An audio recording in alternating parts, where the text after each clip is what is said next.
Hi, this is Abdul Karim from Khaleej Times, and in this video we're discussing the Article 370. We will discuss what the article was and what the consequences will be for the region as a whole. Now, a presidential decree was passed today to scrap the Article 370, which provides Jammu and Kashmir a special status. This allowed the region to have its own constitution and decision-making rights for all matters. However, defense, communications and foreign affairs will always remain under the control of the central government in India. Now, this status had been key to its accession to India and had been in place since the partition way back in 1947. While the Article 370 was in place, it was necessary for the centre to get the state legislature's approval before introducing any policies or constitutional powers to the state. This article was a temporary provision that serves the purpose of granting special autonomous status to Jammu and Kashmir.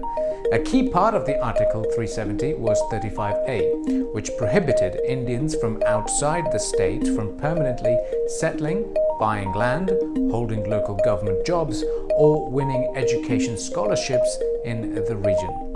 Now, all this is set to change as Article 370 is being revoked. Now, let's look at how this came into being. Now, in 1927, order by the administration of the state of Jammu and Kashmir gave the state's subjects exclusive hereditary rights. Then in 1947, 2 months after India won independence from the British, Maharaja Hari Singh, the then ruler of Jammu and Kashmir, signed a treaty of accession for the state to join the rest of the Union, which was formalized in the Article 370 of the Indian Constitution. Then in 1952, there was an amendment known as the Delhi Agreement. This was a presidential order that extended Indian citizenship to the residents of the state but left the Maharaja's privileges for the residents intact. Now on to what it means after the special status has been removed. If Kashmir's special status is repealed, people from the rest of India would have the right to acquire property in Jammu and Kashmir and settle there permanently. Jammu and Kashmir will cease to be a state and become 2 union territories with lieutenant governors. Ladakh will be a union territory without a legislature, and Jammu and Kashmir will have a legislature. So in essence, Ladakh will be like Chandigarh, and Jammu and Kashmir will be similar to Delhi and have its own legislative assembly.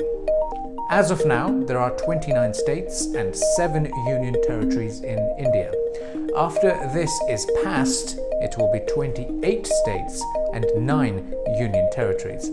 This move came after a build-up of troops recently in the region, and also days after the Amarnath Yatra pilgrimage was cancelled due to heightened security concerns.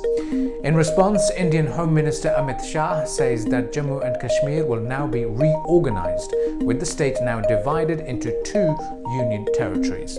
BJP leader Arun Jaitley hailed the decision as a monumental decision towards national integration. Arun Jaitley in his tweet said that a historical wrong has been undone today. Article 35A came through the back door without following the procedure under Article 368 of the Constitution of India. It had to go. Now, in response to this, former Chief Minister Omar Abdullah of J&K said the government of India's unilateral and shocking decisions today are a total betrayal of the trust that the people of Jammu and Kashmir had reposed in India when the state acceded to it in 1947. The decisions will have far-reaching and dangerous consequences. It also added that this is an aggression against the people of the state, as had been warned by all parties meeting in Srinagar yesterday. Now, the validity of Article 35A has been brought under India's Supreme Court. Bharatiya Janata Party members have said that if the court upholds the provision, the Modi-led government will revoke it by presidential order. Now, this has attracted response from across the borders. Pakistan has condemned India's decision to revoke the special status of its part of Kashmir as illegal, saying it would exercise all possible options to counter it. They added that India is playing a dangerous game which will have serious consequences for regional peace and stability. That's according to the Foreign Minister Shah Mahmood Qureshi. And then in India, there are many who oppose it. The move prompted outrage in the parliament, and many are calling it an attack on the constitution. The state's former chief minister Mehbooba Mufti said the revocation of Article 370 effectively made India an occupying force.